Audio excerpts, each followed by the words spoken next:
Who's looking for who? People are looking for each other all over the place in this passage.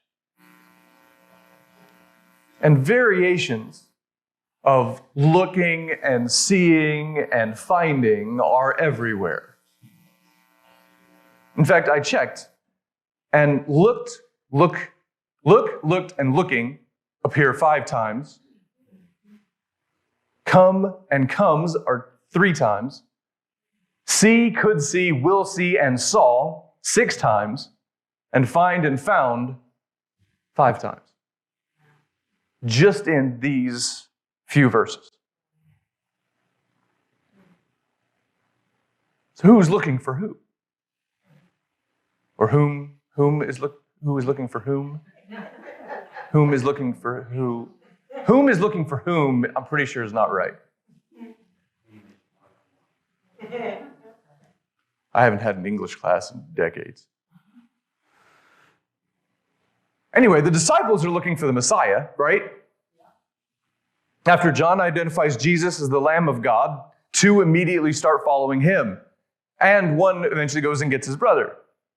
After Philip finds, he says, we found, you found. Philip finds the Messiah. He goes to find Nathanael, who then goes to find the Messiah too. And yet at the same time, Jesus is looking for people. It actually says that when the 2 disciples go to follow Jesus, Jesus looked and saw them following him. Jesus finds Philip in Galilee. And he tells Nathanael, I could see you before Philip found you.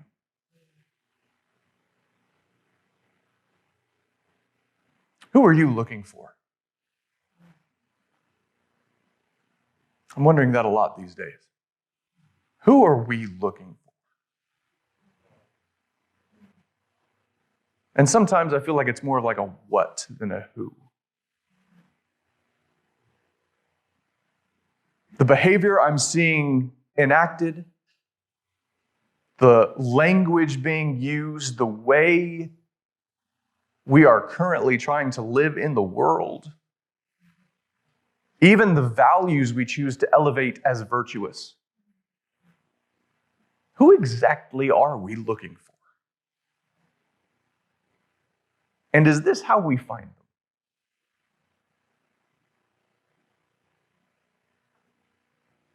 But here's the truth. As much as people are looking for Jesus, Jesus is looking for them. This truth exposes me. It exposes my bad news. You want to know my bad news? The bad news that rattles around in my head and keeps me from pursuing the kingdom sometimes. Keeps me from doing what I feel like I should be doing, that bad news that lies to me. Here's my bad news.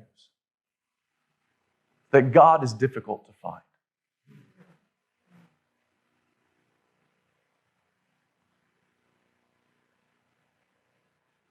I am afraid.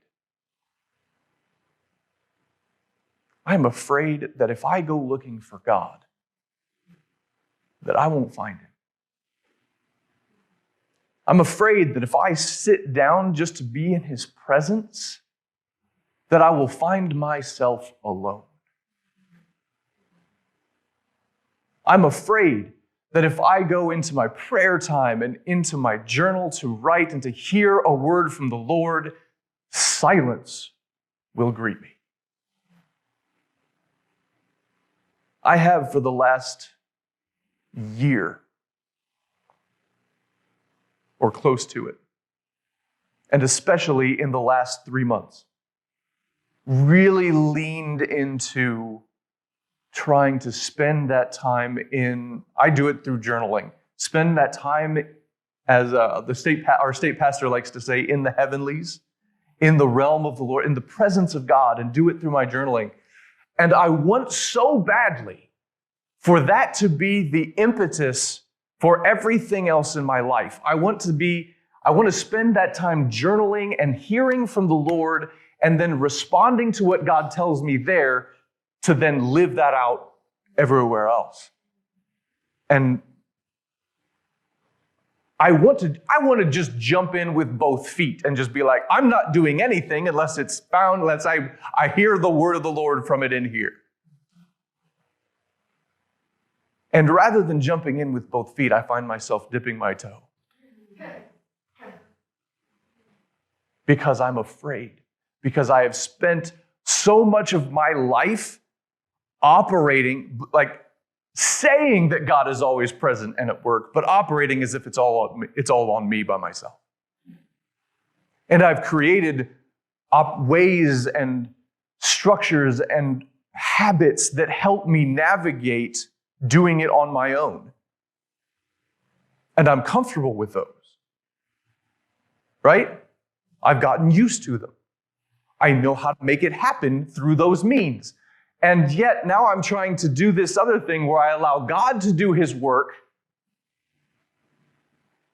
And I'm afraid, even though I have experience of God, like I can show you my journal and where God speaks, I write in a different color and I can show you all the red, especially lately, that's showing up in my journal. And I think it's really cool, but I'm always worried that the next time I go, it'll just be black. And I'm worried that if I really leaned into it and did this and allowed God to speak to me, that what would happen is that right at the point where I'm fully in with both feet and it's what I'm doing, and I've forgotten all the habits and the ways in which I have done it before, that then God will disappear. And I'll have wandered out on that branch and it'll break out from under me. That's my bad news. I'm assuming from the nodding and the vocal responses, I'm not alone in that. We can have a tendency to downplay and diminish our chosenness. But the good news that speaks into that bad news, into my bad news, is that while we look for Jesus, Jesus is looking for and finding us. God is not hiding or playing hide and seek with us. God is looking for you and for me. And it doesn't end at just looking for. There is a thread of identity that runs through this passage. I mean, we see the issue of identity maybe I shouldn't mix my metaphors. There's a thread of identity that's woven through this passage. So first, there's just the identity of Jesus, and everybody is identifying Jesus. John says, there's the Lamb of God. The disciples call him Rabbi. Andrew says, we found the Messiah. Philip says it's the person Moses and the prophets wrote about and actually names him Jesus, son of Joseph of Nazareth. Nathanael calls him the Son of God and King of Israel. Jesus even names himself twice. He refers to himself as the Son of Man and as Jacob's stairway to heaven. But then, there are the identities given by Jesus. Simon is named Cephas, or Peter. And Nathanael is labeled a true, genuine son of Israel and a man of integrity or honesty. So it's like, yes, the people recognize who Jesus is, but in the midst, as I'm wrestling with my bad news and hearing the good news that God is looking for me, maybe the more important reality that's here is that Jesus knew who they were. They didn't just know who Jesus was. I mean, Jesus is Jesus. Like, he draws crowds. People know who Jesus is. But what's fascinating is that Jesus knew who they were. These weren't famous people. They weren't celebrities or popular. They were Joe Schmo and his buddies. And Jesus knew them intimately. He knew enough to rename Simon Peter at a glance. And enough to label Nathanael as a true son of Israel and to have seen him before anyone found him.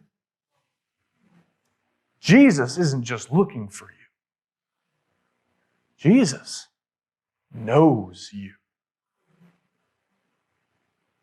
Knows you in the most comforting and also the most terrifying way. Like, don't act like we don't have people that they start to get to know us, and then they start to know us a little too well, and so we start backing off. Like, okay, hold up. I don't want you to know me that well. I got stuff back here, and I'd rather you didn't see that. Pay no attention to the me behind the curtain. But Jesus knows you. Just as he knew Peter enough to rename him, he knows your name. Just as he knew Nathanael enough to know his character, he knows yours, good or bad. He knows you even before you knew yourself. Jesus knows us. Here's the thing, church. Jesus knows us. He knows me. He knows the pastoral staff. He knows our leaders and elders. He knows who we are. He knows who he created us to be. And he knows our strengths, our weaknesses, our baggage.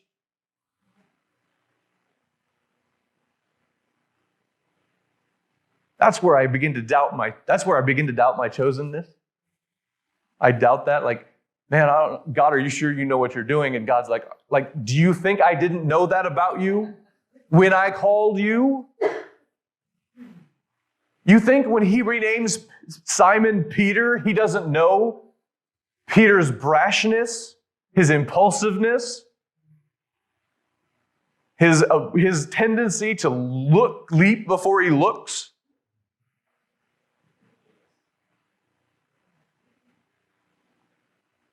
Judas isn't even mentioned, but you don't think he knew who Judas was? He knows our strengths, our weaknesses. So all of us that are in leadership, that are pastors over this place, he knows what we're dealing with. He knows our flaws and failures as well as our gifts and talents. And he says, look, I know all of that when I called you here. He knows how we need to lead, how to grow, and how to be able to participate in the work he wants done here.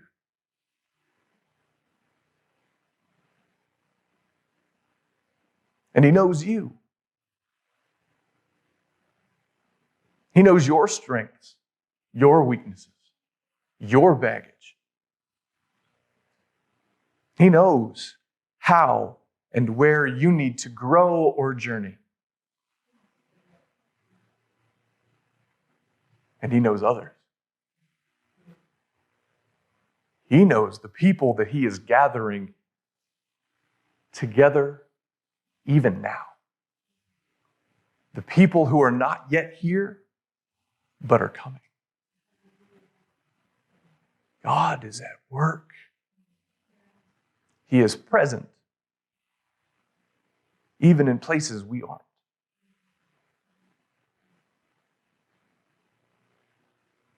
Peter and Nathanael became disciples because their identity became located in Jesus. They recognized that Jesus found them and knew them, and they accepted their identities because it came from Jesus.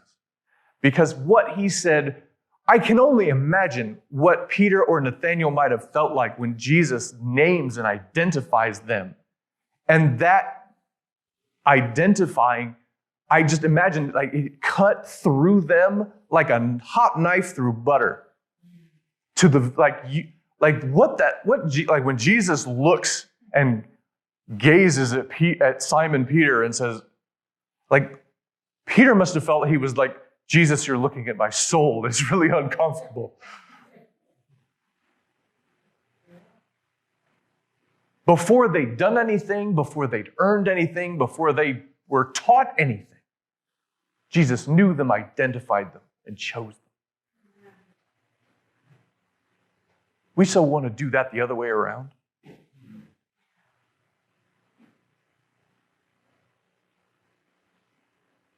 Like, we want to choose them after we see what you're about.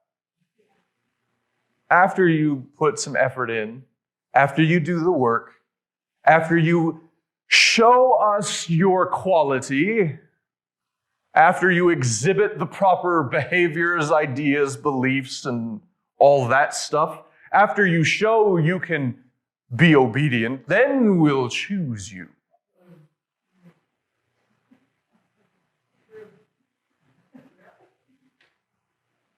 We do that, so we project that onto God, and we believe that God, we've talked about this, that covenant circle I did like a couple years ago, that we think that God gives us like things, the law, and things to be obedient to, and that if we're obedient, then we will have our identity as followers and believers and people of God. And the problem is we really suck at obedience. I'm just being frank. We are terrible at obedience. And so what happens instead is we think God gives us all these things that we're supposed to do and things to be obedient to. And then we try, and maybe we succeed for a little bit, but man, it's tiring. And then we fail. And what happens is our identity goes from being people of God to being failures of God. And Lord knows we don't want to be in God's presence when we're failures. And so we end up being pushed further away from God instead of realizing that God doesn't give us the law and the works first. He gives us His love and grace first. And it's our identity comes out of the love and grace of God. And it's out of that identity as God's beloved and God's chosen that then we live out like, I want to be obedient and I want to live that out. But even when I fail, it's okay because my identity isn't tied to what I do. It's tied to who God sees me and who God believes me to be. And so when I fail, where else would I rather be but in God's presence? Because He'll fix it. He'll fix me, and then we can try again. We need to be reminded of where our identity lies. Lies. Where is it located? Is our identity in the love of grace of God, or is it somewhere else? Is it in the power or in our power or our work, in our position or our thought authority? Is it in our politics or our patriotism? When we allow our identity to be formed by anything other than God's love and grace, it inevitably leads to a false identity of works. Inevitably. Inevitably. Like, it's not like maybe if I just try hard enough, I can do it and not fall into that trap. No, it's guaranteed. We need to be reminded of where our identity lies. Lies. Falsehoods that lie to us. They feed our false selves. They attach our identity to our behavior and beliefs rather than to our being, our belovedness. We become duped into believing that we are what we do or we are what we believe. When we are what we do, then doing something else, if God calls us to do something else, it's perceived as loss. When we are what we believe, then any challenge to those beliefs, any place where we might be wrong, becomes a personal attack.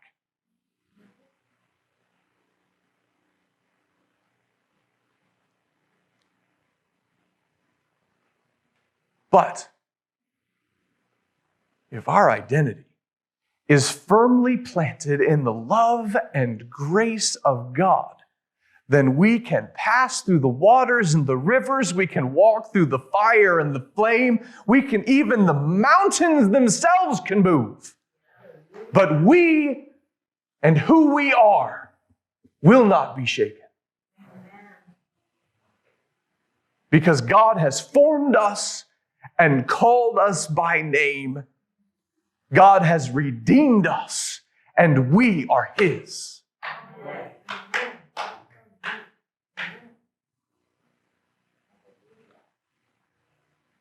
The call of God is to find and to be found. The disciples thought they were just looking for the Messiah. But when they found Him, they discovered that He was looking for them. And that by finding Him, they were finding themselves.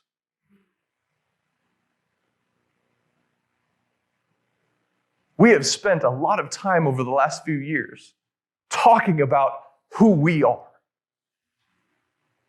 We've spent many staff meetings going back to the question of who are we?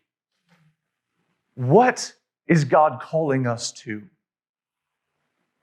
And that's a very important question, and it's one I hope we will continue over and over again to go back to. Who are we? Who has God created us to be? Because if we don't know that, then it's hard to discern, is this what we should do or is that what we should do? Because everything is good, but not everything is profitable, right? God has called us to a work. And who we are is part of what reveals what that work is. And so we have to know who we are so that we can help discern whether we should do this or do that. Because that may be good, but it won't get us to who we are.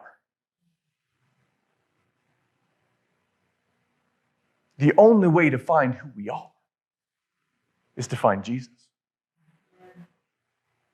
Because He's the one who can tell us who we are. Because He knows us more than we know ourselves. The only way we will find and live out God's call for us is by finding ourselves. And we find ourselves by finding the God who is looking for us. When that happens,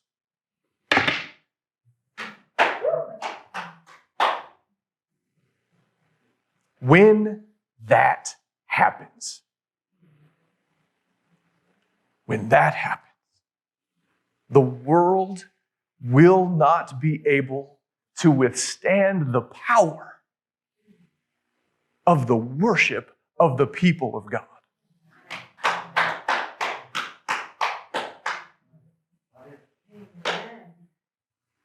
Like, take a look around for a minute.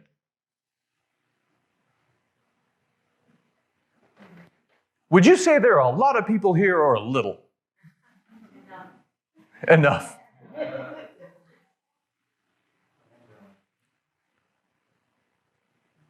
If it's up to us, if we forget where our identity lies and we allow our identity to lie to us, then we might think that the world need not fear us. We might think that the world will not be different because of us. Because, no offense, but look what we got to work with here.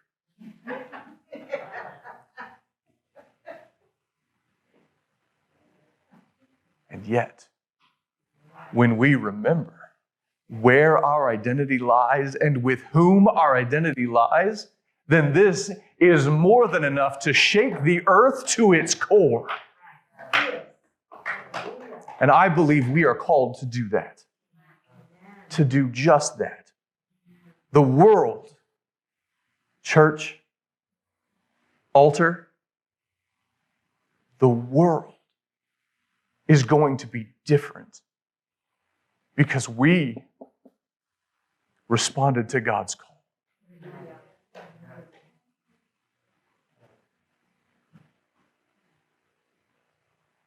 Are you ready for that? It's not going to be easy.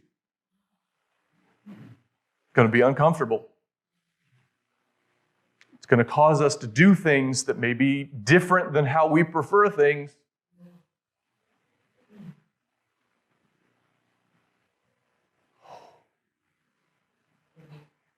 But it'll be worth it. And I promise you, listen, I'm standing behind a pulpit with an open Bible here, and I'm saying, I promise you that God is going to do immeasurably great things with those of us right here, those of us watching on the live stream right now, and even with people that aren't even here yet, because He's gathering them right now.